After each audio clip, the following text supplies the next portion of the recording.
स्वामी दाता दयाल की दया, राधा स्वामी सार। सबसे हाथ जोड़ कर विनती है, जितनी देर सत्संग हो, वाणी हो, उतनी देर आप शांति से सुनते रहे।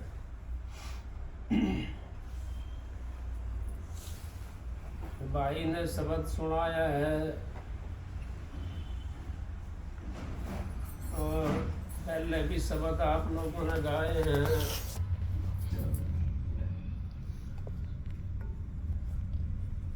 जो भाई गुरु वचन पे डट गए, कट गए फन 84 के। तो गुरु के वचन पे जो जीव डट जाता है, इसमें तो कोई शक नहीं है, अब उसका फंद नहीं कटेगा। उसके फंद कट जाते हैं। किस तरह कट जाते हैं? अगर गुरु का वचन ही तो साथ जाता है जीव के। गुरु कहे वो करिए, गुरु करे वो ना करिए। गुरु जो कहता है ना जीव को, वो करना चाहिए। परम संत हजूर ताराचंद जी महाराज, उन्होंने कितना भजन करा, कितने उन्होंने दुख भोगे। वो किसके लिए भोगे? वो हमारे लिए भोगे, क्योंकि उन्होंने ये चेताया हमारे लिए। अब किसी के पास में कोई दुख आ जाता है, जब संत महात्मा उस दुख को भोगते हैं, जो सारे मसाले के बने होते, भजन के मसाले के, उस मालिक का रूप होते हैं वो, और कुल मालिक होते हैं। जब वो ही दुख को भोगते हैं तो हम संसारी हैं, हम दुख से क्यों भागते हैं?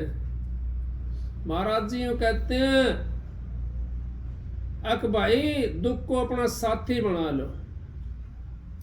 सुख तो आप यूं सोचते हो यहाँ संसार के अंदर हम आए हैं और सुख हमारे को मिलेगा। सुख तो नानक साहब ने कह दिया। क्या कहा नानक साहब ने? अक नानक दुखिया सब संसारा, सुखिया केवल नाम आधारा।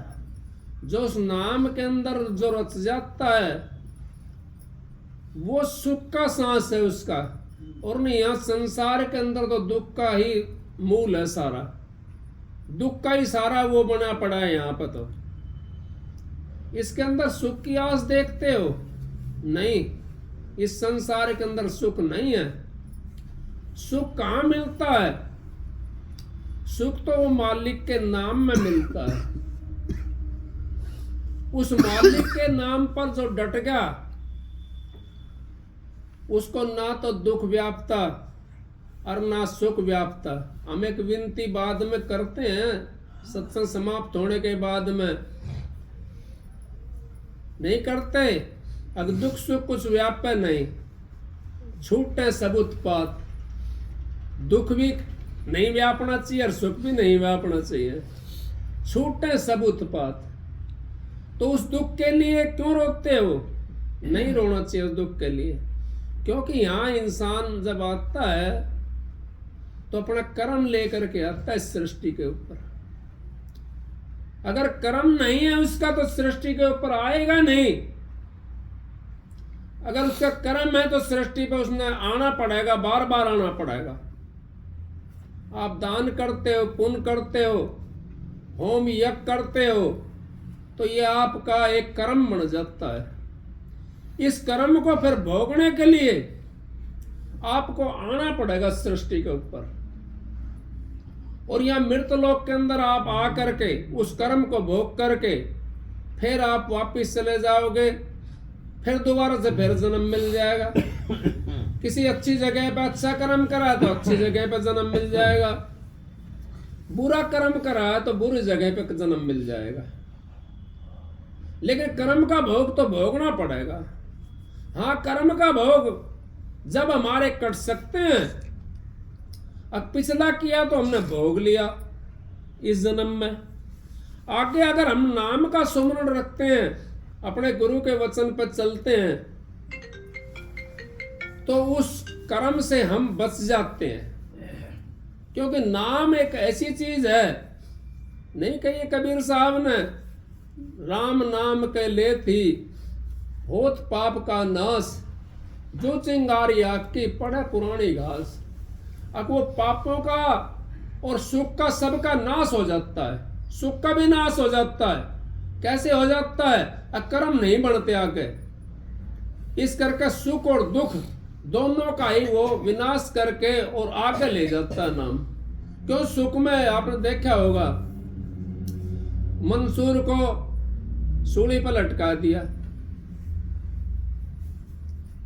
सूली पर लटका दिया, कहना भाई कुत्ते छुड़वा दिए। क्या क्या करा? जो भजन करता है, जो मालिक की तरफ में चलता है, वो जीव,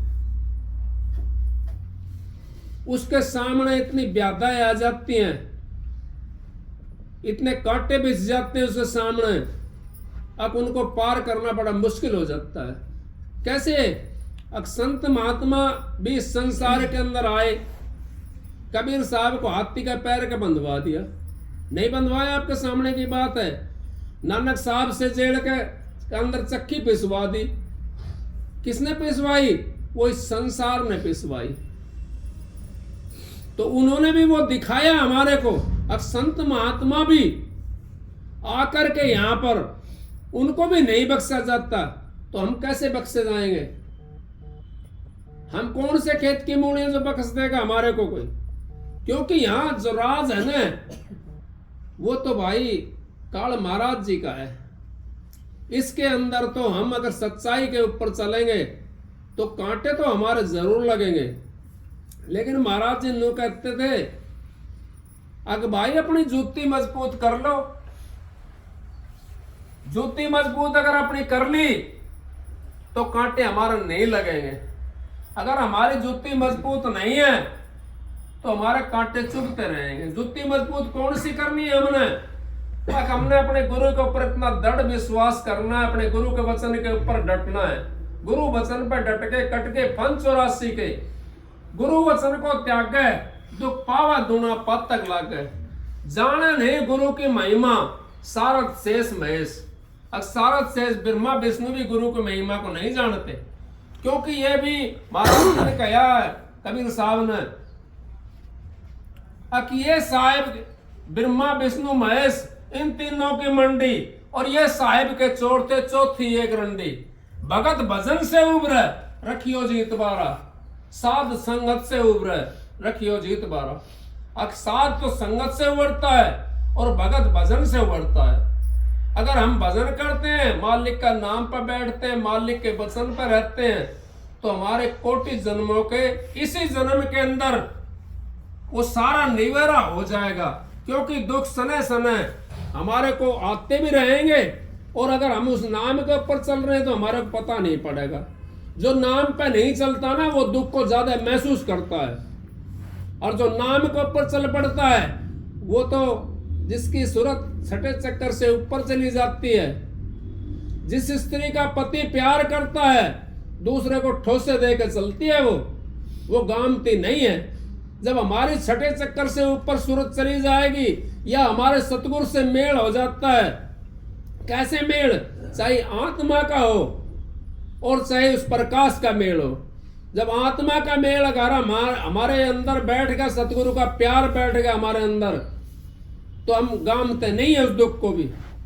जब तक हमारे अंदर वो प्यार नहीं बैठता सतगुरु का, उसका दीदार नहीं करते हम सतगुरु का, तो हम कैसे? फिर तो दुख के अंदर हम व्यापित हो जाते हैं, दुख के अंदर ही लिपट पिट हो जाते हैं। जैसे मक्की शहद के अंदर अपने आप लाके बनाती है ना मक्की शहद, और उस छत्ते के अंदर लगाती है, और फिर उसी के अंदर वो लिपट जाती है। क्यों? हम मोह ममता हमारे को लिपटा देती है उसके अंदर। मक्खी बैठी शहद पर रही पंख लिपटाए, उड़ने की सांसा भरे, लेकिन मोह तजा नहीं जाए। वो उड़ने की सांसा बहुत भरती है, अगर मैं इसको छोड़ करके चली जाऊं। लेकिन वो मोह फिर किसका पड़ जाता है? मोह पड़ जाता है बच्चों का। अब उसके अंदर उसने बच्चे बना दिए। अब बच्चे बना दिए, कहां से आए वो यहीं तो आके बने हैं, यहीं तो आके मिले हैं। एक भाई मेरे को महात्मा जी की बात मिसाल आ गई, एक याद आ गई। एक भाई महात्मा जी था, वो चला गया नदी के किनारे पे। वो संसारी जीव था, महात्मा नहीं था, संसारी जीव था।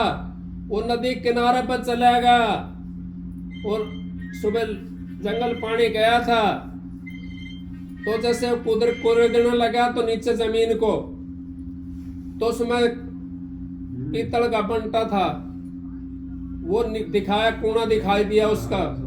उसने खोद करके निकाल लिया, खोद के निकाल लिया। उसने सोचा भाई ये तो बहुत बढ़िया है। और नदी किनारे के ऊपर उसने मिट्टी से खूब साफ करा, वो उसके अंदर चमक आ गई, चमक आ गई। उसने सोचा ले चल भाई भी नदी का पानी भी इसके अंदर से भर ले चलूं, थोड़ा सा आगे से भी इससे धार में से ले चलूं। जैसे वो आगे ने बढ़ा तो हाथ से छूट गया, छूट गया, वो बह गया धार के अंदर। वो बैठ करके रोने लगा। इतना समय में महात्मा जी आ गए। महात्मा जी कहने लगे भाई क्या बात है, आप क्यों रोते हो? ये बोला महात्मा जी ये बंटा मेरे हाथ से छूट गया। अग भाई तू इस बंटे को कहां से ले आया था? अग महात्मा जी तो यहीं पे मिला था। अग फिर तू क्यों रोता है? अग महात्मा जी इसके अंदर मैंने मेहनत लगाई, इसको साफ करा और ये मेरे हाथ से छूट गया, मैं नू रोकता हूं। ये बोला भाई जब यहां तू मिला तेरे को बंटा ये, तो तेरा इसके अंदर क्या लगा? तेरी खाली मेहनत तो लगी, उसको क्यों रोकता है तू?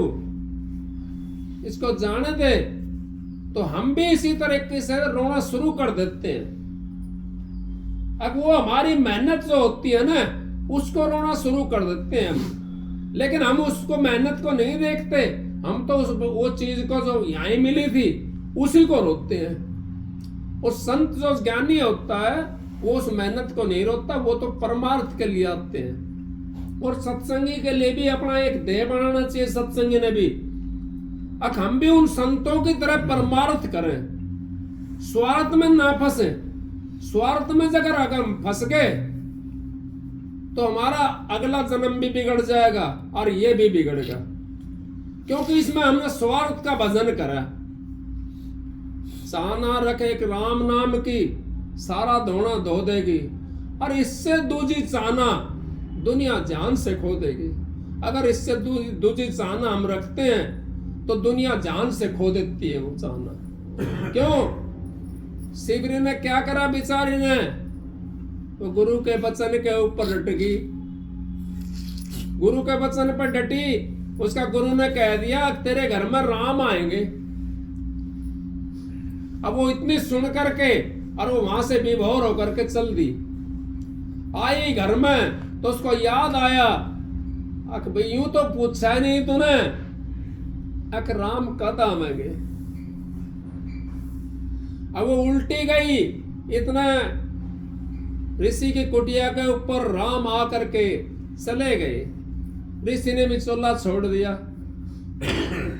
चोला छोड़ दिया। वो तो उसी दिन से लग गई उस लगन के अंदर, अब मेरे घर पर राम आएंगे। और कितने फूल तोड़ तोड़ के बिछाती थी वो किसके लिए बिछाती थी? आप तो एक फूल भी तोड़ करके नहीं बिछाते उस राम के लिए। धी जमाई बेटा बेटी उनके लिए तो अपनी तन की भी सोना कर देते हैं, और उस राम के लिए हम एक फूल भी नहीं बिछाते। उसके लिए हम एक झूठा बेर भी नहीं रख सकते। और वैसे हम उन पत्थरों के अंदर लगा लो, चाहे कुछ में वो नहीं कर रहा हूं, निंदा नहीं कर रहा हूं किस चीज की, क्योंकि ये तो जड़ है। उसके पूजने से हमारा का उद्धार नहीं होगा। अगर उसके बारे में तुम जानते हो, उसकी पूजा करो तो उद्धार हो जाएगा। अगर आपने उसकी पूजा देखी नहीं, आपने वो चीज, अब वो कहां पर है, आप उसकी पूजा करोगे तो फिर कैसे उद्धार होगा। अगर आपने उसका ठिकाने का पता है कि ये देवी फलानी जगह है, ये ब्रह्मा यहां पर बैठा हुआ है, ये विष्णु यहां पर बैठा हुआ है, तो आप पूजा करो तो आपका वो विष्णु से आप मिल जाओगे, उस ब्रह्मा से आप मिल जाओगे, उस शिव जी से आप मिल जाओगे, उस देवी से आप मिल जाओगे। पता ही नहीं है, बिना पता का चिट्ठी डाल दी तो कहां पहुंचेगी वो कहीं नहीं पहुंचेगी, डाकिया पाड़ करके फेंक देगा उसको। अपने गुरु के वचन के ऊपर आपने दृढ़ रहना चाहिए। अब गुरु ने क्या बताया है, मनु महाराज जी ने ये 4 वर्ण बनाए थे।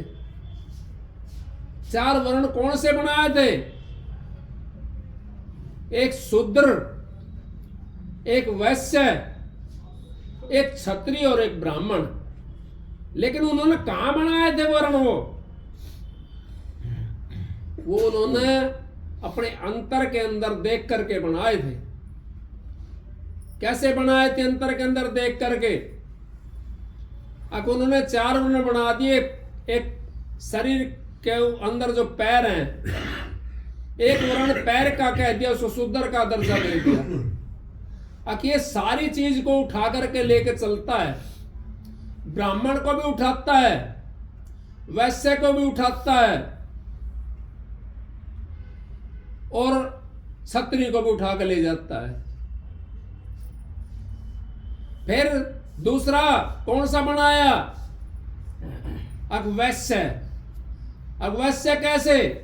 आपने मुंह के अंदर से खाया और वो पेट में चला गया, पेट में जा करके वैश्य कहते हैं बणिये को, बनज करने वाला, बांटने वाले को, जो बांटता है उसको वैश्य कहते हैं। तो उसने पहुंचा वो वैश्य के पास में जो खाना खाया आपने, अब उसने क्या काम करा? उसने शूद्र को भी दिया, उस ब्राह्मण को भी दिया, उस क्षत्रिय को भी दे दिया और अपने पास भी रख लिया। सारा शरीर को दे दिया उसने बांट करके। फिर आप गए क्षत्रिय के पास में, क्षत्रिय वर्ण बनाया। क्षत्रिय वर्ण बनाया रक्षा करने के लिए। ये हाथ क्षत्रिय का दर्जा दिया इनको, हाथों को क्षत्रिय का दर्जा। अब हाथ नहीं हो तो हम किसकी रक्षा कर सकते हैं? ना तो मुंह धो सकते, ना तो ब्राह्मण को साफ कर सकते, ना शूद्र को साफ कर सकते, ना उस वैश्य को दे सकते। फिर क्या बनाया? तीसरा, चौथा दर्जा, अब ब्राह्मण बना दिया। ब्राह्मण कैसे बना? ब्राह्मण बना दिया अब जो हमारे को शिक्षा देता है,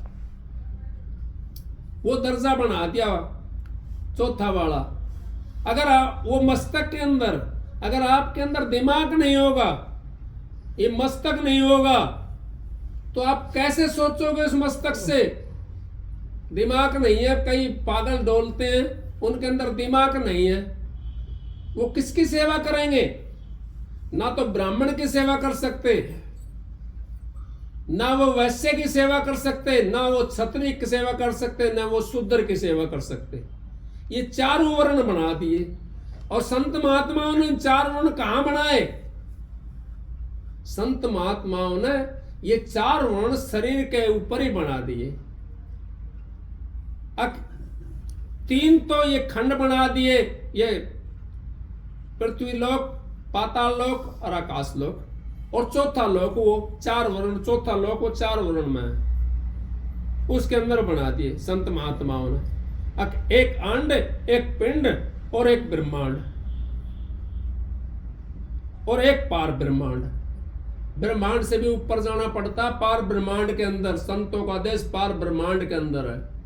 ब्रह्मांड को भी, अंड पिंड को छेद और वो चली जाती है पार ब्रह्मांड के अंदर।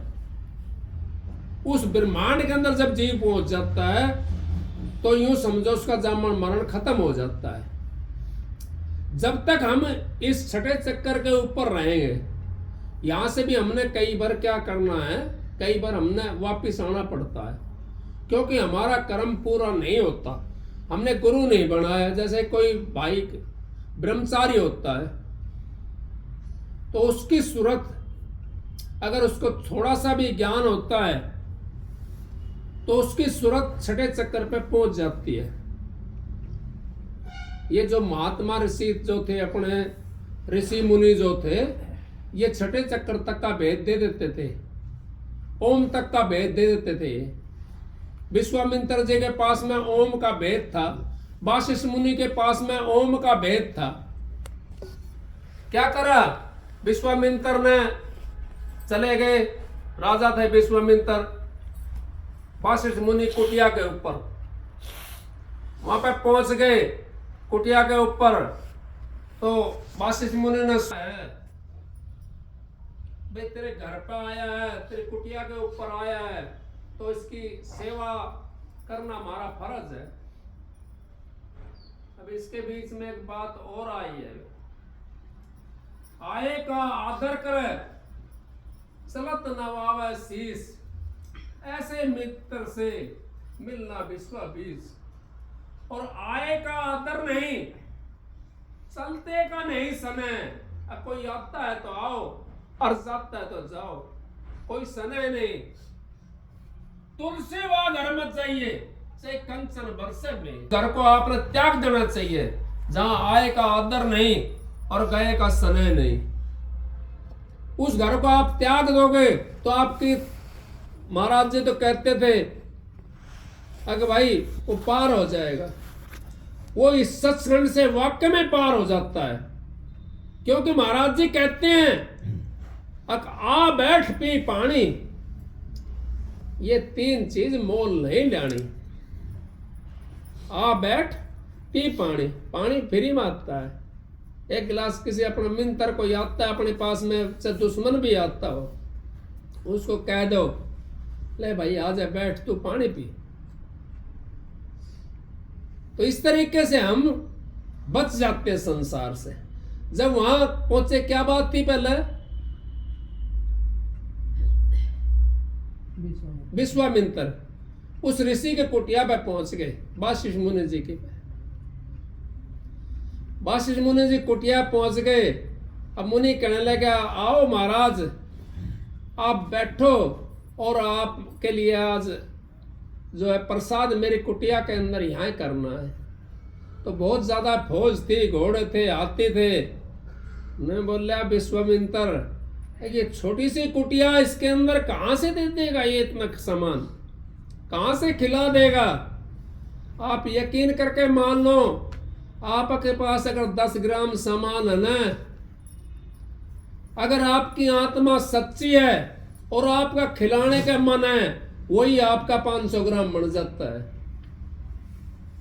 एक घूंट पानी की भी आपका वो इमरत बनाती है, वो दूध से भी ज्यादा स्वाद देती है। क्यों देती है? अब उसके अंदर आपने वो एक स्नेह मिला दिया, एक प्यार मिला दिया उसके अंदर, जिसके लिए वो जीव तड़पता है। आत्मा तो सबके अंदर एक ही तो है, आत्मा दो तो नहीं है। वही कुत्ते के अंदर है, वही इंसान के अंदर है, वही और जीव जंतुओं के अंदर है। आत्मा सबके अंदर एक ही है। लेकिन आप अगर आप आत्मा से, कुत्ते का कितना बड़ा कुत्ता होता है, एक टूक घेर देते हो आप, उसी को खा करके चला जाता है। क्यों खा कर चला जाता है? उसकी शांति हो जाती है, उस टूक के अंदर शांति मिल जाती है उसको। अरे कोई वैसा हो, धमका खवा दो, 4 रोटी खवा दो और दूध पिया दो उसकी निया, और धमका खवा दो, और आपने उसके लिए एक शराब का एक प्याला ला दिया, तो चाहे आप उसको घी के अंदर गाड़ दो, आपकी 100 जगह बुराइयां करेगा वो। अरे के है वो तो फलाना है, ढिकड़ा है, क्योंकि वैसा है वो।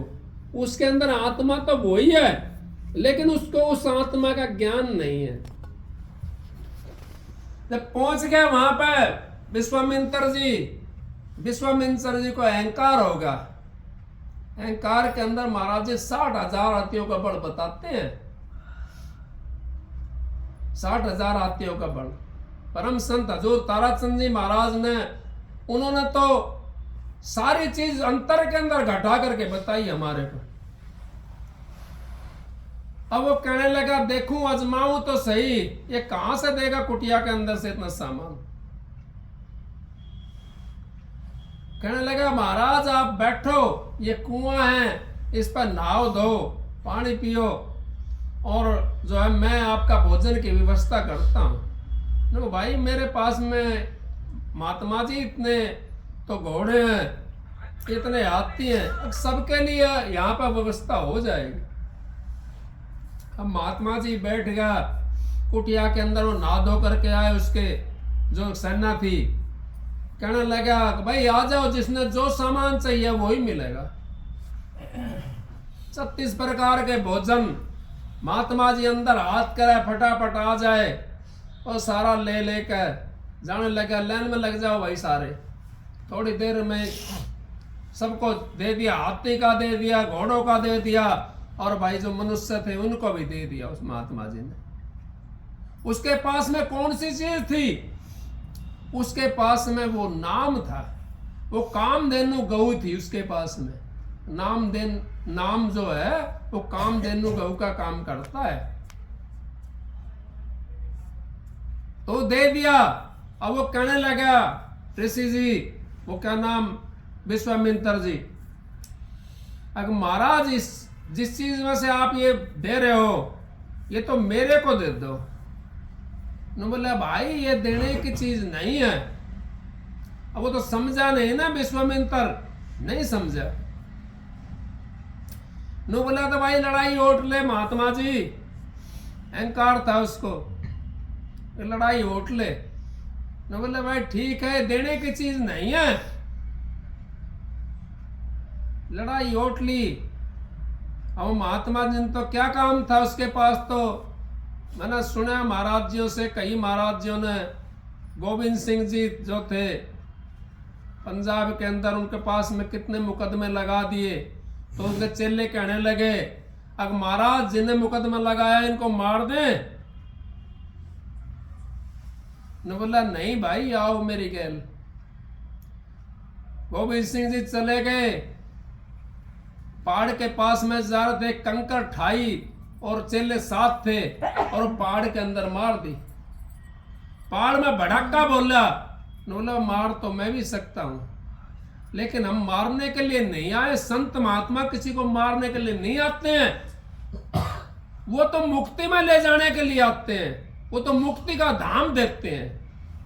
वो किसी का विनाश करने के लिए नहीं आए, ना तो काल का विनाश करते और ना किसी इंसान का या किसी जानवर का विनाश करते। मैंने सुना है कई दफा महात्माओं से, क्योंकि हम तो विनाश तो वो करते हैं जो अहंकारी जीव होता है। वो एक दफा वशिष्ठ मुनि जी ने आंख उठा कर देखा, सारी सेना अपना आप लौट गई, क्योंकि उनके तो दृष्टि के अंदर सब कुछ होता है। वशिष्ठ मुनि की सेना सारी लौट। महाराज मैं समझा नहीं। नो बोला भाई विश्वामित्र जी ये चीज लेने की है, लेकिन ये इसको लेकर के इसको प्राप्त करना है, इसको लेकर के प्राप्त करना जब तुम्हारे पास में आएगी। देखो उस विश्वामित्र जी ने न्यारा स्वर्ग और बैकुंठ बना दिया, नहीं बनाया? बनाया। आपके वेद शास्त्र भी